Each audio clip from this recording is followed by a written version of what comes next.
Hello, and welcome to a bonus box of Warhammer 40k's Grim History from the Beyond. I'm Zeckthar, and today we'll be doing our last bonus box on the events of the Horus Heresy, for at least a time. Today we'll be discussing the Signus Campaign. Now be warned, this one is not for the faint of heart. This is a horror story that does not have a happy ending, but ends in demonic victory. Now, the Signus Campaign, also known as the Battle of Signus Prime, took place at the beginning of the Horus Heresy, roughly around 005 to 006.M31. This was a battle on the grandest scale by the Blood Angels Legion, and where they tried to cleanse the Signus Cluster, a trinary star system of the Segmentum Ultima, near the galactic center. The Primarch Sanguineous' 9th Legion was ordered by the Warmaster Horus to cleanse the 7 worlds and 15 moons of the Signus Cluster of Xenos invaders and release the humans settled there from the Nephilim, their Xenos overlords. Little did Sanguineous know that he was walking into a trap, laid by his brother, who had turned traitor. Yet before this happened, we must step back into the Wayback Machine to discover the true vileness of this trap, back when the two brothers were the greatest of friends. You see, Horus and Sanguineous had fought many campaigns by each other's side, and their relationship was so close, it had even incited jealousy amongst their brother Primarchs on occasion. They were thick as thieves, one might say, and even though Horus decided to turn from the Emperor's grace, he wanted his best friend and brother to be by his side against their father. Unfortunately, Horus knew Sanguineous would never willingly betray their father, the Emperor, and so he had formulated an audacious plan to either convert the Blood Angels Legion to his cause, or utterly destroy them. To this end, Horus made use of a carefully guarded secret of the Blood Angels and his brother that he had discovered solar decades earlier when he fought alongside Sanguineous' 9th Legion in a xenocidal campaign on the world of Melchior. Horus had come upon his brother Primarch in a sunken ruin of an alien chapel and had witnessed the unthinkable, Sanguineous murdering one of his own Astartes. Sanguineous had explained to his shocked and bewildered brother the reason for his actions. The angelic Primarch had discovered that within his own genome, there was a flawed trait that lay buried and simply waited to be awakened. During the Great Crusade, this strange affliction had begun to manifest, affecting some of the Blood Angels legionaries over the course of several solar decades. The story was always the same. A warrior of the 9th Legion, in the throes of battle, eventually succumbed to a rage that continued to build to uncontrollable levels until his reason was lost. When a Blood Angel's battle brother succumbed to this affliction, his humanity would be stripped away until only his feral core remained, and all the now blood-crazed Astartes wanted to do was kill, and kill, and kill, satiating himself with blood and more blood. At the end, at the very worst of it, he lost every last piece of himself to the mindless rage, until death was truly a kindness. Now, for those of you that are not aware of this strange phenomenon, it is actually known as the Red Thirst. Fortunately, only a handful of Astartes have been afflicted over the course of 2 Terran centuries and continuous conflict. Most would perish in battle without anyone taking note of their growing insanity. But if their degeneration became noticeable, then Sanguineous himself, or the commander of the Blood Angels' elite sanguinary guard, as Kelion, would usually be the one to end the life of the afflicted battle brother. Yet in the closing days of the Great Crusade, the emergence of this genetic flaw began to occur more often. Sanguineous feared that, in time, the affliction would grow to encompass every member of the 9th Legion. Sanguineous had been aware of the flaw in his genome, and that of his sons in the 9th Legion for several years by that time, and had chosen to keep the truth from the Emperor and his fellow Primarchs. He feared to speak of this to any of the others, for to do so would diminish his legion in the eyes of his brothers and the Imperium. Some of his brother Primarchs would see it as a weakness and seek to turn this truth against him. Sanguineous was afraid to confide in the Emperor, for he could not take the risk of being responsible for the erasure of the Blood Angels from Imperial history as what had happened with the 2nd and 11th Legions. He was determined not to see a 3rd empty sculpture erected beneath the roof of the Hegemon in the Imperial Palace on Terra as the 9th Legion's only memorial. Sanguineous continued to search for a solution, but ultimately failed in this endeavor. Some of the Angel's sons had learned a measure of the truth, but only as Kelion, 1st Captain Raldorian, the 9th Legion's master apothecary, on the Legion homeworld of Baal, and a few others were fully aware of the extent of this affliction. They were united with Sanguineous in finding a way to repair this flaw. Horus swore to his brother that he would never speak of this matter to anyone, even their father, and he promised that he would keep this promise for as long as Sanguineous wished him to. The angel was touched by his brother's gesture and expressed his gratitude. Horus solemnly vowed to help Sanguineous deal with this matter, however long it took. Little did they know at that time that one day a corrupted Horus would take full advantage of this knowledge and attempt to turn the Blood Angel's flaw against them. Now, I have to stop here for a moment to state something. Horus never did reveal this secret. Even though he betrays his father and the Imperium of Man itself, he keeps his word when it comes to the promise he gave his brother. Now, call it honorable or just plain stubbornness. Horus here keeps his word and kept his silence. It gives you a little understanding of how much he loved his brother and was truly pleading with his brother at the end during the Siege of Terra for his old friend back. Of course, this means little, when in the end he kills his brother for his loyalty to the Emperor. Yet, it's still worth noting. Regardless, using his knowledge of the Blood Angel's genetic flaw, Horus believed he had found a way to sway his beloved brother's legion to his cause and the service of chaos. In his capacity as Imperial War Master, Horus ordered Sanguineous to gather his entire legion and make for the Signus Cluster, a trinary star system located in the Ultimate Segmentum near the Eastern Fringe. His 9th legion was to cleanse the 7 worlds and 15 moons that comprise the Signus Cluster of Xenos invaders and release the humans settled there from their Xenos overlords, a species called the Nephilim, like I mentioned before. To further entice Sanguineous, though, the War Master informed that he had found the means by which the Blood Angels would be able to exorcise the darkness from within their souls and rid themselves of the flaw. If Sanguineous obeyed the War Master's command in this matter, then Horus promised him that the Blood Angels would find a new freedom. Sanguineous had no reason to doubt Horus, for they were as close as two brothers could be. Like I mentioned before, many of their fellow Primarchs were fairly jealous of the closeness of the pair, especially now that Horus was the supreme commander of the Great Crusade. Sanguineous relished the opportunity to once again prove the value of their bond, and so the Blood Angels Legion gathered in its entirety and duly set course for the Signus Cluster, unaware that they were heading into a trap. For untold generations, the Signus Cluster had been a center of human civilization. Great hive cities littered the 7 worlds of the cluster, and huge industrial complexes burrowed into the 15 moons. But amongst the uncounted millions settled within the Signus Cluster lurked sinister chaos cultists. After his own corruption, Horus had set many plans into motion to prepare for his rebellion against the Emperor of Mankind.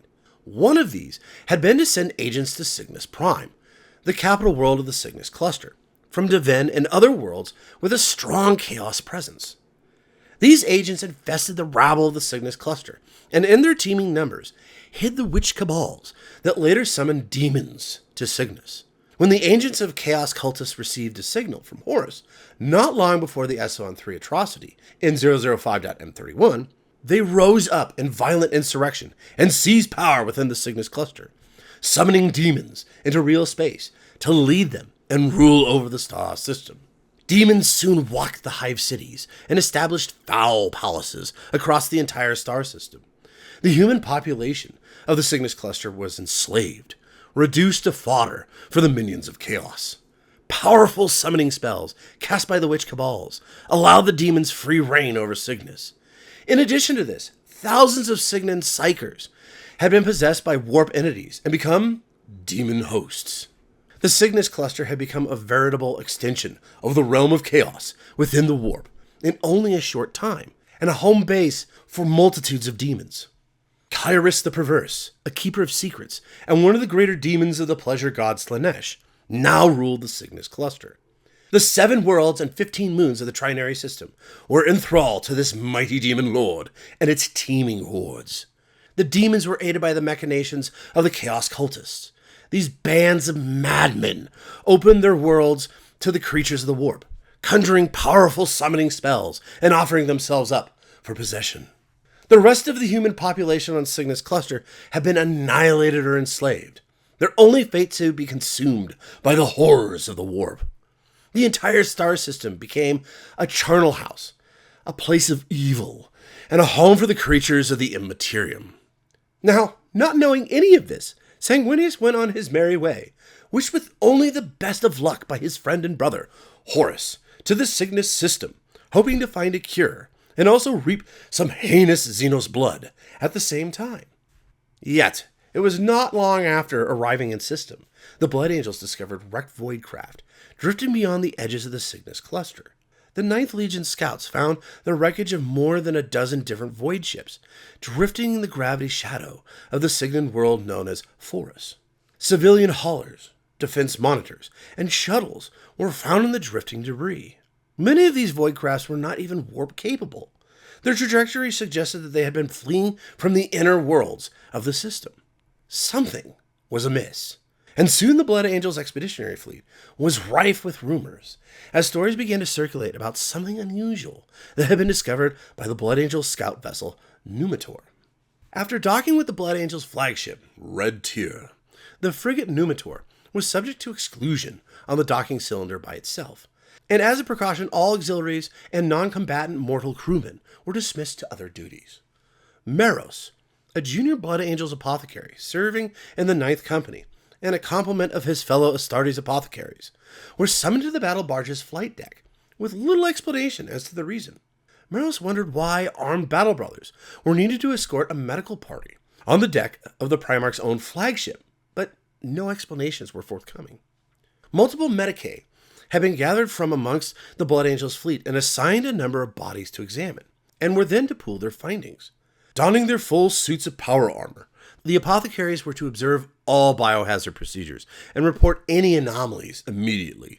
Each apothecary found 4 coffins set aside for him to examine. The medicae wondered why the corpses had been brought aboard the Red Tier.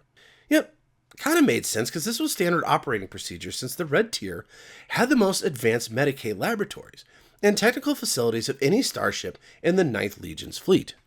As they opened the containers and examined each body in turn, the apothecaries quickly discovered heaps of clothing, curiously laid out in the shape of a person. Taking samples of blood, they discovered that the liquid had somehow been altered. Each vial of blood, when held up to the light, showed that instead of a crimson fluid, the matter within the crystal tube was thick and sluggish, an oily paste, almost purple in color.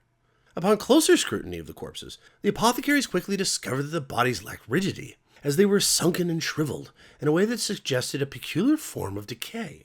Much to their shock, they learned that there were no bones within the corpses.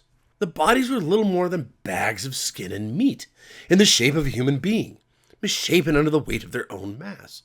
Even more strangely, the apothecaries could not figure out how the bones had been removed. The assembled apothecaries were ordered by First Captain Raldoran not to discuss what they had seen without permission from their commanding officers. As the Blood Angels continued their investigation of the scattered fleet of wrecked vessels, they could not determine why these crafts were even in that particular zone of space. The people of those ships had been so terrified that they had willingly sought out the embrace of the deep void in order to escape whatever horror they had witnessed. By order of Sanguineous, a task force of Blood Angel Astartes were ordered to travel ahead to Cygnus 6, the hive world known as Holst by its people, to discern the fate of the civilians. Meros and a squad of Blood Angels, accompanied by 3 word-bearer Astartes, who acted as official observers of the campaign for Horus, by order of the War Master, were sent down to the surface of the planet to investigate. But en route, their mortal pilot was suddenly overcome by the nightmarish visions that continued to plague him and all the unaugmented humans aboard the Ninth Legion's fleet since it had entered the Signus system. The pilot succumbed to his madness and shot the servitors assisting him, the rest of the mortal crew, and himself, forcing the apothecary Meros to pilot the Stormbird and make a crash landing. Once they arrived on the surface of the planet, the Astartes quickly realized they had no communication with their fleet and would not be missed for at least 10 solar hours. Now, most people would have stayed with the ship, holding it as a defensive structure until help arrived. Fear. That is the word most people would use in this situation. Yet, these were Space Marines. And not just Space Marines, but Blood Angels, the sons of Sanguineous. Fear was not part of them, and so they decided to explore the planet's surface anyway, investigating the outer wards of the high city known as Horus Prime. Now, during their investigation, the small detachment of Space Marines heard the sounds of gunfire. The Space Marine on point, Brother Zagan, had somehow mysteriously disappeared down a ragged sinkhole within one of the habitat buildings. The only sign of his passing was a discarded Umbra Ferox pattern bolter, vapor still curling from its muzzle. As the Astartes continued their investigation, the Blood Angels became separated from the 3 word bearers that had been accompanying them, just as they encountered enemy contacts from unknown vectors. When Meros and the Blood Angels caught up to their compatriots, they discovered a dead word bearer, Space Marine. Dark, oily fluid stained the slate-colored power armor of the dead Astartes. With a start, Meros realized that the purple fluid was the Space Marine's blood, and the strange blood suddenly filled his thoughts, his senses. He recognized it as the same strange blood he had discovered in the boneless corpses aboard the Red Tier. Suddenly, and without warning, the word-bearer's captain immediately interposed himself between the apothecary and the mutilated remains of his battle brother before further investigations could be made. As the contingent of Space Marines attempted to escape from the outer wards of the Horus Prime, the Hive City itself came alive, attacking the Astartes in the form of living metallic constructs formed from fragments of wreckage. Surrounded and outnumbered, the small task force was only saved by the timely intervention of Captain Amit and the Blood Angels' 5th Company. Receiving the strange but unbelievable reports from the survivors that had been on the planet's surface, Sanguineous ordered the destruction of the cursed planet. Priving their cyclonic torpedoes and mega-weapon systems, the entirety of the Blood Angels' fleet bombarded Holst, subjecting it to a rarely used punishment of exterminatus. Like a tormented animal, the planet ended with a tortured scream that even the void could not silence. In the days after the Blood Angels' fleet passed inside the orbit of Cygnus 6 and destroyed that world, the mood of the 9th Legion shifted. To make matters worse, while the mission to Horus Prime Hive had been underway, word had come to the Blood Angels of the final communication from the starship Helios, lost with all hands under strange circumstances. The fleet continued to explore the seemingly cursed star system, moving at battle speeds towards the inner planets on a direct course for Signus Prime, the cluster's capital world and heart. Now, ever since entering the Cygnus system, the Blood Angels had been assaulted by strange occurrences that remain unexplained. A malevolent influence attacked the minds of the non-Astartes personnel. The superhuman will and training of the Space Marines protected them from psychic attack, though their mortal crew and the auxiliary troops of their fleet faced the powers of chaos for the first time in their lives. There were hundreds of reports throughout the fleet of crewmen and contingents of remembrancers committing suicide, unable to cope with the malevolent, whispering influence of chaos on their fragile minds. After they detected a faint Imperial distress beacon, the Blood Angels set down upon the surface of the agri world of Cygnus 5, called Skultrum by its inhabitants. They intended to investigate whether or not there were any survivors aboard the crashed Cygnosi frigate, called the Stark Dagger, which had attempted to flee from the core worlds of the star system. Though Chapter Master Raldoron and Captain Amit suspected a trap, they were determined to not let this stop them from investigating and finally getting some answers to the mystery of the Cygnus cluster. Captain Nakir of the 24th Company had been given the order to investigate, and Stormbirds were deployed to the world's surface. Despite being devoid of all life, the Blood Angels managed to discover and rescue a small band of human survivors, which included a pariah, or more commonly known as a blank, amongst their number. The survivors informed the Astartes that the Stark Dagger had been part of the Cygnus cluster's outer defense squadron. Unfortunately, they were unsuccessful in their attempt to flee the system and had crash-landed upon the surface of the doomed planet. They told the Blood Angels that they had been assailed by indiscriminable horrors, creatures made out of fangs and wings, horrors that one could not look upon for long without going mad. As the Blood Angels attempted to evacuate the survivors, they were set upon by a large group of demonettes and their demonic mounts. Though a small number of Astartes were lost, the Blood Angels were able to fight their way back to the Stormbirds and make good their escape. Once aboard the Red Tier, Captain Nakir was debriefed by Sanguineous and an assemblage of the 9th Legion's senior-ranking officers. Captain Nakir completed his report to the assemblage, and there was obvious dissent, even towards the captain's unembellished description of the enemy engagement on the 5th planet. When inquired as to why he did not bring back one of the fell creatures for examination, Captain Nakir informed his fellow officers that they had attempted to, but the corpses melted, until all that remained was a toxic residue, unfit to be analyzed. The mortal survivors of the Stark Dagger were also examined and questioned. There was nothing unusual about them, save that they were still alive while every other Signusi aboard had become a boneless corpse. When questioned about the nature of their attackers, they spoke of armies of beings. They were a mixture of life forms, humanoid animal amalgams, winged beasts, and things of fluid flesh. The people of Signus Cluster had confronted an army of demons. There was no other word for what the creatures looked like. Disbelieving these tales, some of the Blood Angels assumed that the sightings of these so-called demons must have been the result of mental manipulation caused by some sort of drug or other chemical weapon. Now, to stop this tale for a moment, you have to understand a couple of things. First, just like in the 42nd millennium, chaos is not a widespread understanding, and the entity of the warps are only known to a select few, generally military. And the second thing you need to understand is that the understanding of demons and beings of this nature was considered heresy in its finest during the time of the Emperor, thanks to his concept of the imperial truth. You must understand that even his sons had no concepts of chaos at this point, nor the chaotic gods that run rampant in the Immaterium. Yet, the survivors firmly believed in what they had seen. They also said that these creatures were led by an inhuman warlord, a being that called itself a bloodthirster, a killer that reveled in violence and suffering. A second leader, another creature of mythic appearance and appetites, was also known to exist. Some of the survivors also spoke of a human, a man named Bruja. He had come to the Signisi claiming to be an agent in the Imperium of Man, but appeared to have been directly responsible for the collapse of the Signisi system-wide government. He was able to perform these feats through the use of magic, allegedly summoning a creature of the warp, a perverse mastermind that carried out terrible acts of desecration and cruelty. Now, to give you a little background on this Bruja, he was actually a chaos-worshipping priest from Davin, and a member of the Serpent Lodge. He was tasked by Horus with corrupting the Signus Cluster in advance of the arrival of the Blood Angels.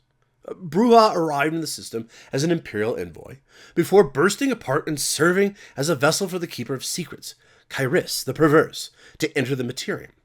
Bruja and his men also brought the Rage Fire to the Signus Cluster before his death. But to get back to our story, some of the Astartes tried to discount these tales as the stark ravings of troubled minds that could not grasp a scope of something alien. Yet no one present at the assembly could explain the troubling phenomena that the Blood Angels had already encountered since arriving in the Signus Cluster.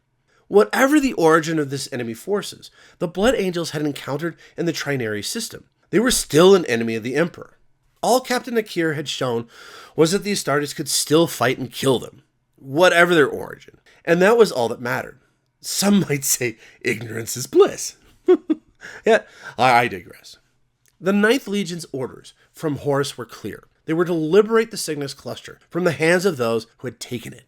Yet whatever name they wished to apply to it, Xenos, demon, or whatever, it was now clear that the Blood Angels faced something outside the experience of any of the son of Baal or Terra. The warships of the Blood Angels Legion finally moved upon the capital world of Cygnus III, known as Signus Prime. Mysteriously, the two moons of the third planet were gone, and had been destroyed through clearly unconventional means.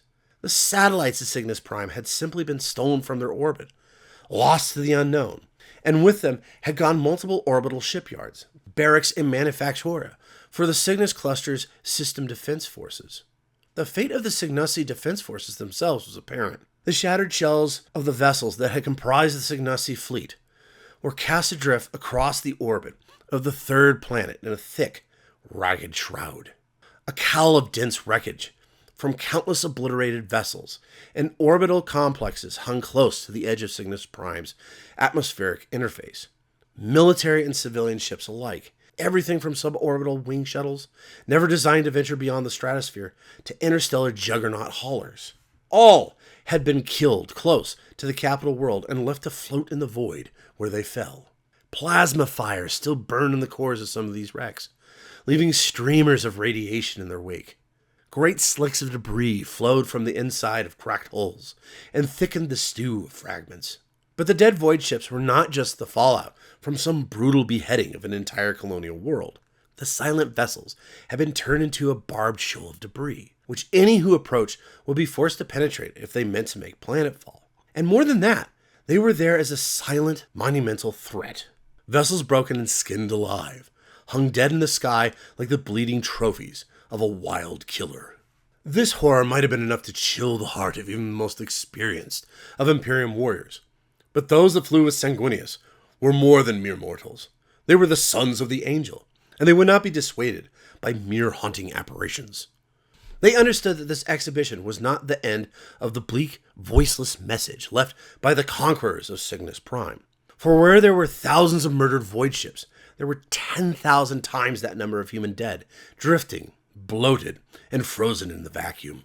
The pilots of the Blood Angel's interceptors brought the images to the Red Tier's command deck, and Sanguineous looked upon them without speaking, sorrow and anger robbing him of words. Others who saw the same pics were similarly silenced, unable to frame the grotesque reality of what lay before them. Each body had been brutalized in a way that went beyond understanding, their bones subsumed from the meat of them, stolen away like the vanished moons of Signus Prime by the same unknowable process that had claimed human lives on Holst and elsewhere in the cursed star system. For now, it was truly a cursed place.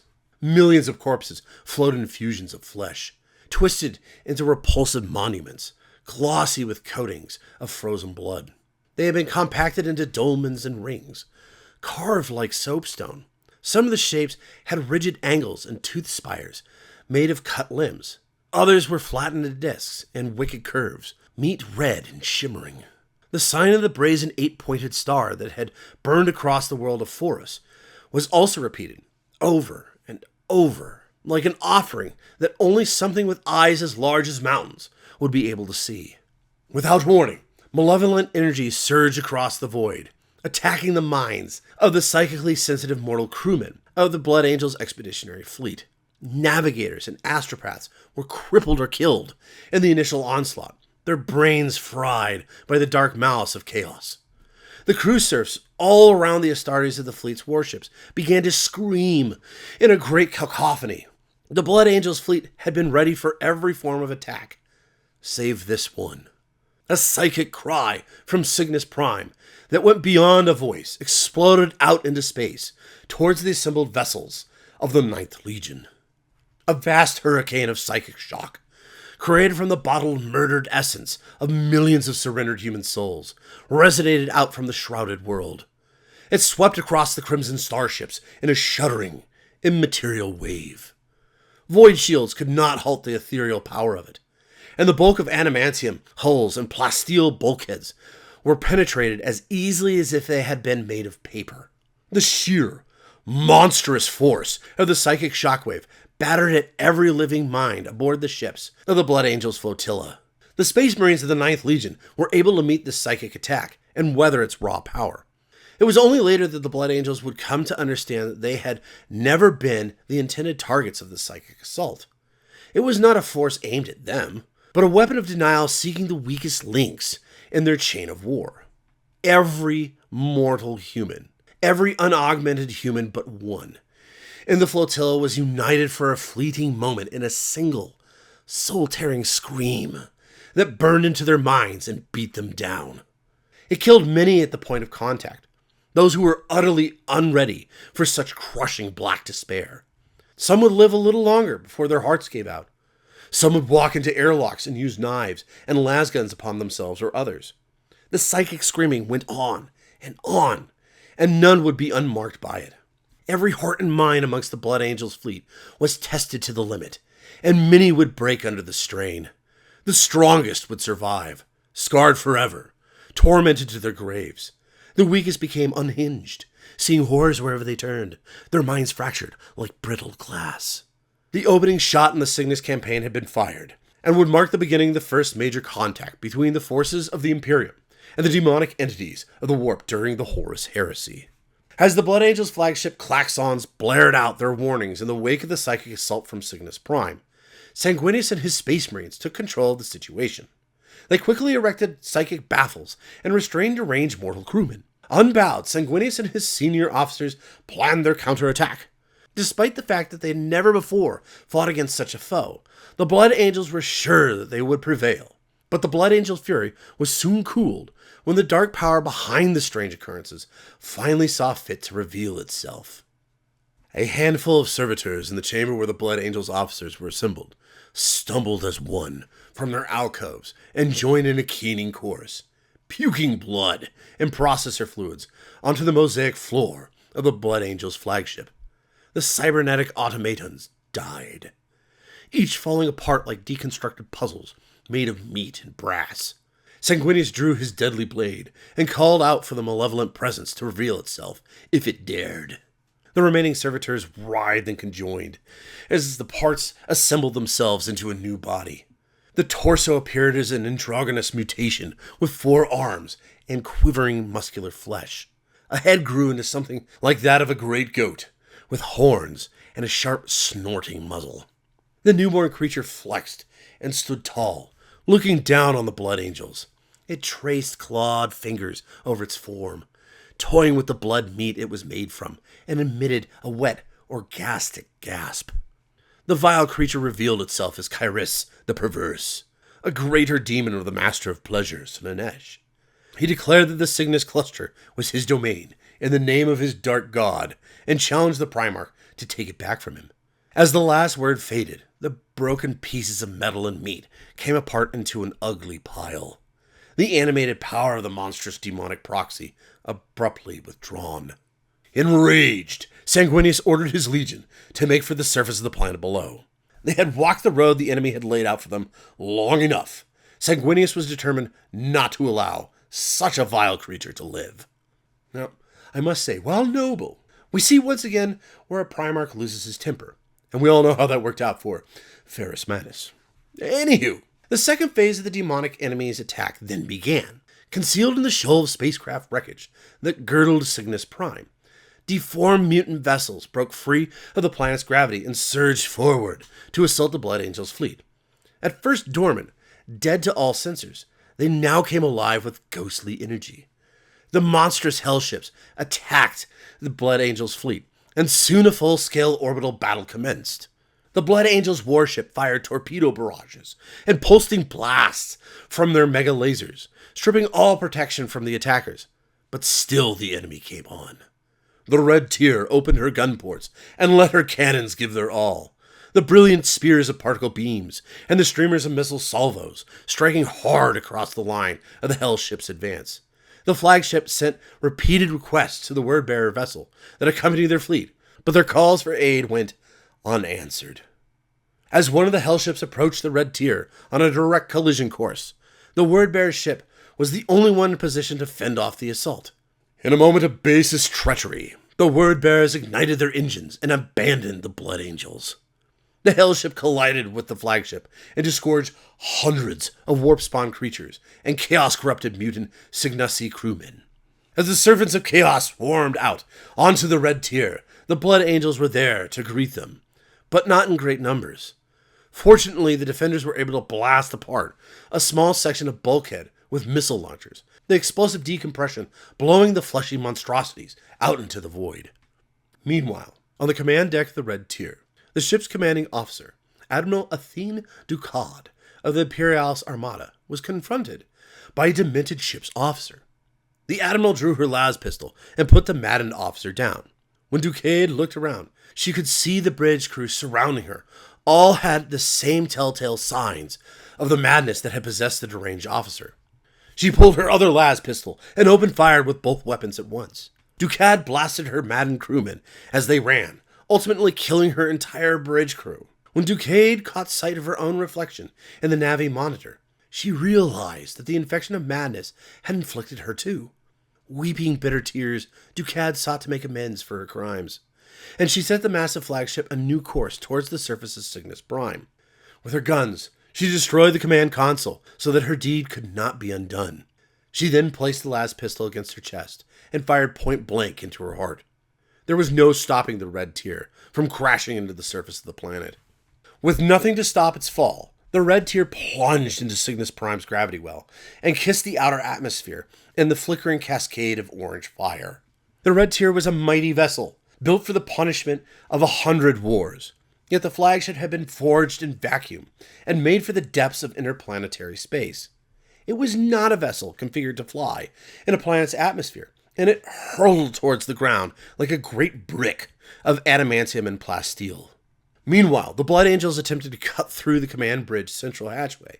A tech marine managed to bypass the locking mechanism and gain access to the bridge. The Astartes found a mortally wounded bridge crewman, who informed them of the Admiral's madness and subsequent sabotage of the ship's navigational controls. Sanguineous finally arrived and was informed of the Legion's dire circumstances.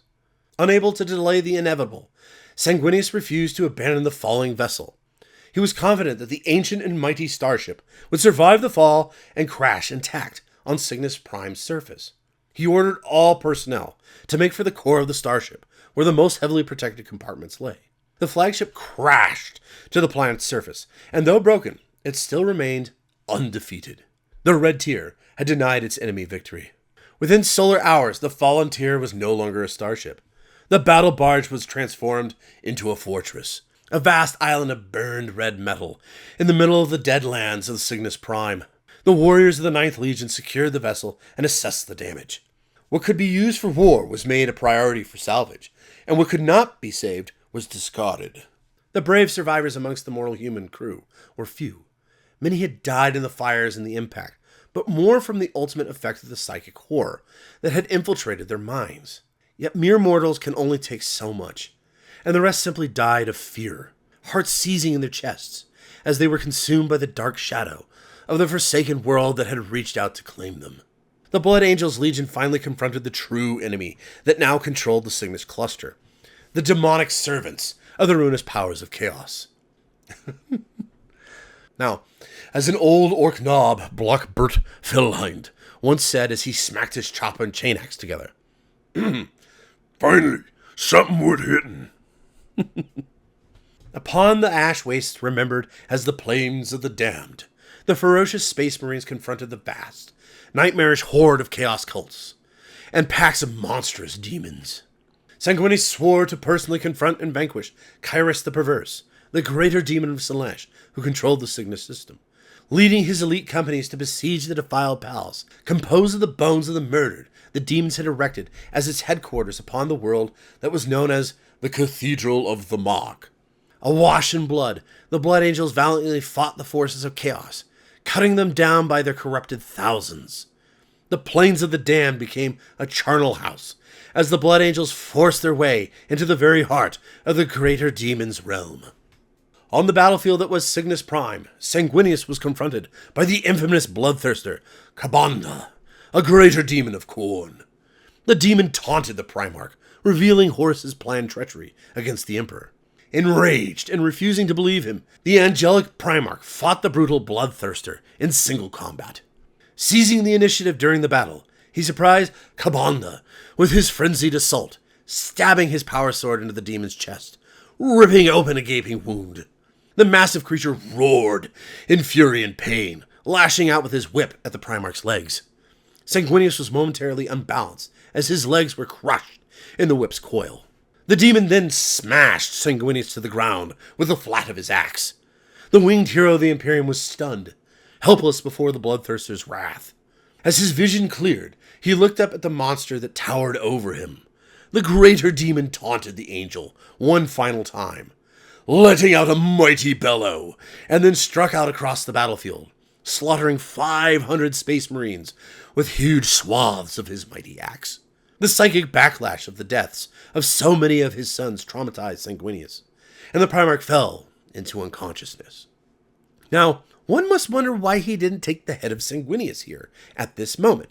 Perhaps to play an evil trick later on? To further the angel's torment? Or maybe because he was ordered by the ruinous powers to spare the Primarch, so he may yet be turned. The truth is far darker. Leaderless, the Blood Angel's fury was unfettered. The brutal violence of the bloodthirster Kabanda unleashed something dark within the psyche and genome of the Blood Angels, a thirst for blood that would not be slaked until the taint of chaos had been wiped from the planet. The sons of Sanguineous lost themselves in the riot of killing. The carefully drilled lines of the Legion's companies and the chapters became broken and mixed, And from hour to hour, the Ninth Legion slowly transformed into something wild. Its Astartes became a red hurricane that tore across Signus Prime, leaving nothing in its wake. The Blood Angels fought as they had never fought before, not with cool reason and righteous might as their guides, but with hearts beating for vengeance, a berserker's bloodthirst on their lips, their minds consumed by what later generations of their kind would call the Red Thirst. Unstoppable, all that stood in their path was obliterated. The foe had gravely miscalculated the will of the Blood Angels. Far from being broken by the vicious, brutal attack upon their beloved Sanguineous, they had been cut loose by it. The bonds that held them in check were slipped, and a darkness previously hidden was fully unleashed. Each of them bayed for the blood of their enemies, but it was a thirst that could not be slaked, only given respite for a brief interval. The red tide broke upon the walls of the great blasphemous cathedral with unspeakable violence and the clash of 100,000 weapons. Leaderless and without control, the Blood Angels acted on lethal instinct, converging on the towers of bone with only one impulsive powering them forward. Hate drove them into the cohorts of the bloodletters and demonettes defending the approaches to the temple, and they tore the demonic creatures to shreds. The sons of Sanguineous were no longer a Space Marine Legion, but a force of nature, laying waste to everything that stood in their way. The Cathedral of Mark was a hellish citadel, erected on the blighted landscape, and true to its description, there was a sigil of immense size cut into the towers that showed itself to the assembled Blood Angels Legion, a star of 8. To their horror, the Blood Angels realized that the arcing, rough-hewn towers of the blood-smeared cathedral were constructed of unnatural materials. With grim understanding, they had finally discovered the mystery of the strange corpses they had discovered denuded of bone. The Cathedral of Mark had not been constructed from stones and mortar, nor ferrocrete or plasteel. Every meter of its tower, every span of archway was built out of bleached human bone, cemented with fat and grizzle. The skeletons of dead Signussi citizens, drawn from every planet and moon in the cluster, from common child to elder noble, had been gathered there to become the raw material for this atrocity. Miraculously unaffected by the Red Thirst, Chapter Master Roldarin, Apothecary Meros, and a small strike force of Blood Angels assaulted the Cathedral of the Mark. As the majority of their legion was gripped in the bloody throes of their genetic curse, Meros and his battle brothers fought through hordes of demons in order to infiltrate the profane basilica. In the meantime, Raldoron's adjutant, brother Makani Kano, gathered his fellow former librarians who had been forbidden to use their psychic abilities since the Emperor's decree absolute during the Council of Nicaea, in an attempt to use their combined powers to wake their Primarch from his dark stupor. Using their combined psychic might, the librarians sacrificed themselves, with the exception of Kano, and miraculously awoke Sanguineous, bringing him back from the edge of the abyss. The angel then arrived at the Cathedral of the Mark to confront Kyrus and Kabanda. The Bloodthirster and the angel fought once more, but ultimately Sanguineous prevailed and cast the greater demon back into the warp. The Blood Angels then discovered the source of the rage that had infected their entire legion on Signus Prime. The Dark Apostle Erebus. yes, him again. He's everywhere. Sorry. Anyways, he had created a fell device, a psychic construct called the Rage Fire, which contained and was powered by the half-dead body of Captain Tagus. Tagus was the former captain of the Blood Angels' 111th Company, who had been presumed killed in action on the world of 14020, the planet called Murder, by all the Space Marines who fought there several years earlier. Through the use of dark sorceries of chaos, the Wordbearers had created a psychic conduit of undiluted rage that consumed nearly the entirety of the Blood Angels Legion by enhancing the inherent instability of their genetic flaw. Driven to uncontrollable rage over the fall of their Primarch, the forces of chaos hoped that the Blood Angels would lose control of their noble aspect and willingly give themselves over to the scarlet path of the worship of the blood god Khorne. In bloody defeat, Kyrus the Perverse offered Sanguineous a foul deal.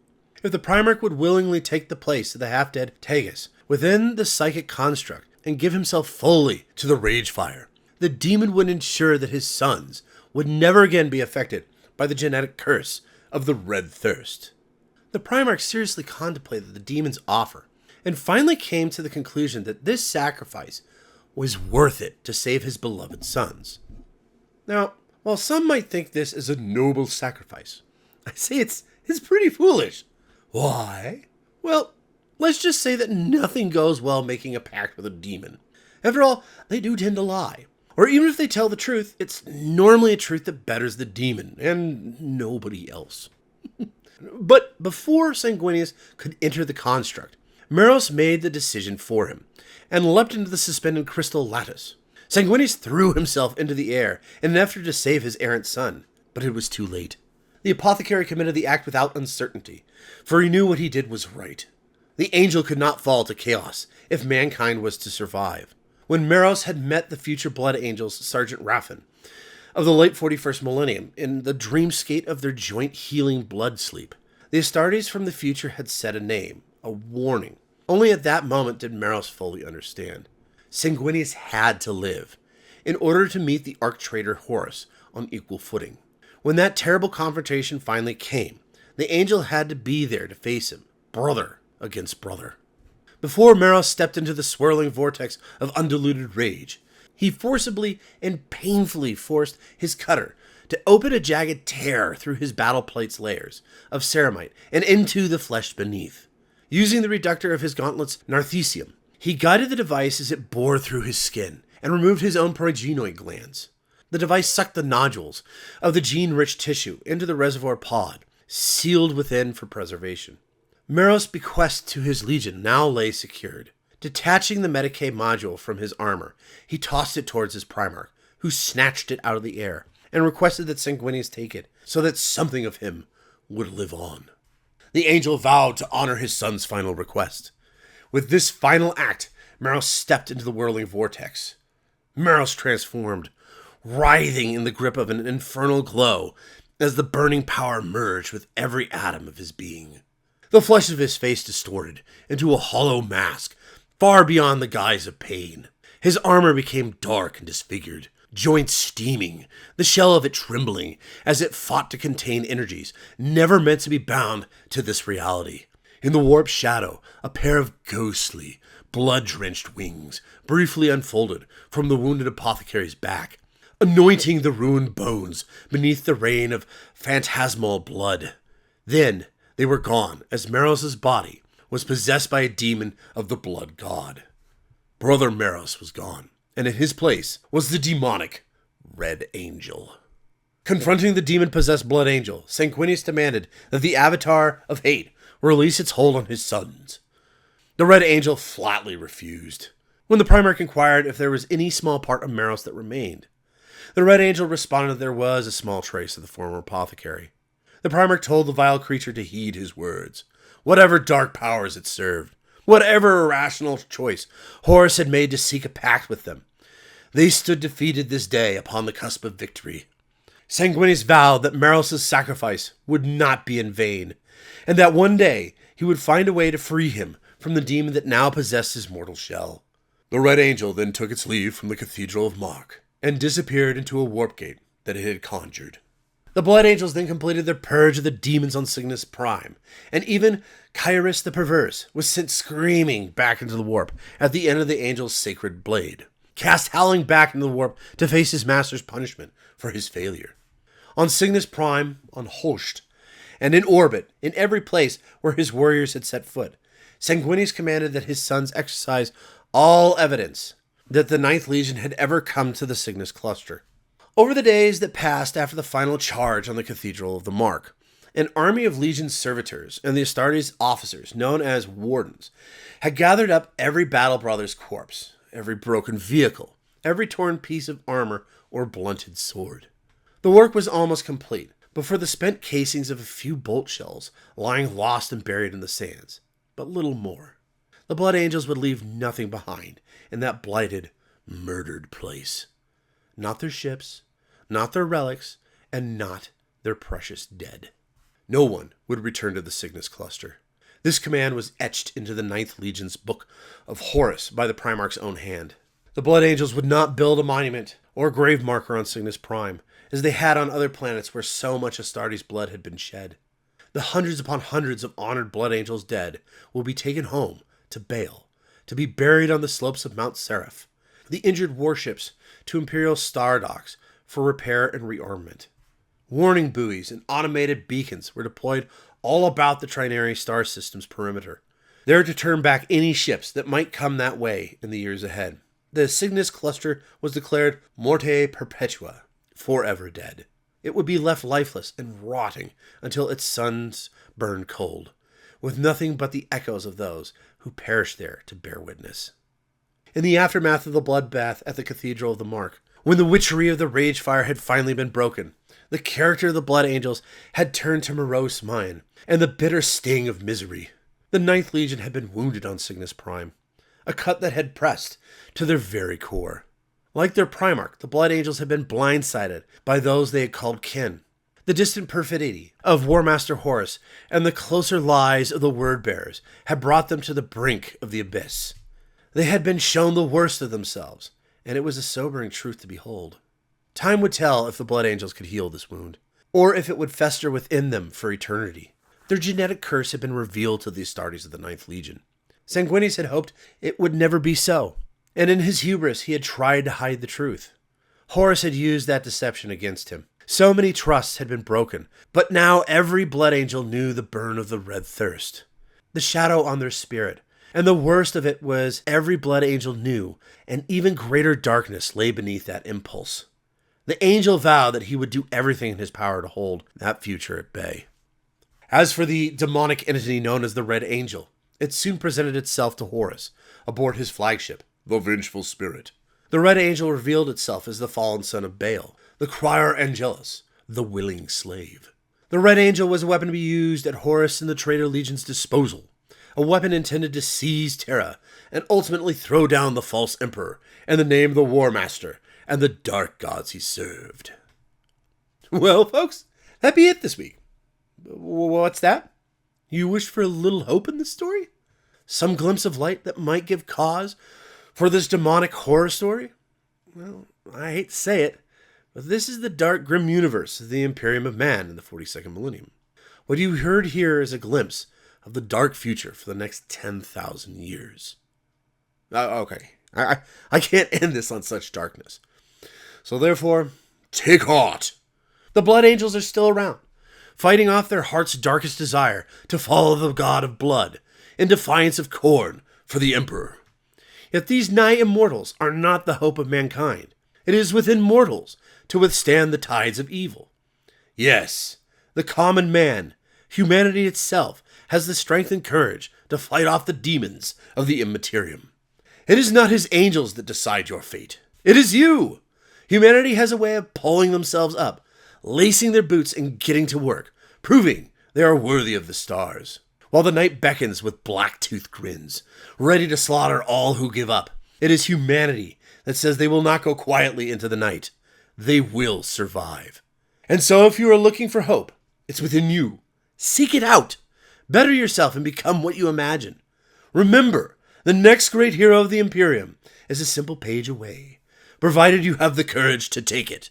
You are one in a billion souls, but you are your own soul. Make what you can of it. Pardon me. I got a little carried away there. Join us next month at some point when we discuss The Siege of Medusa. Have a great day. And if you like this Vox, feel free to like, comment, subscribe, follow. And if you like the rest of our stuff, feel free to join our membership program on our YouTube channel. Tales of Asheraka.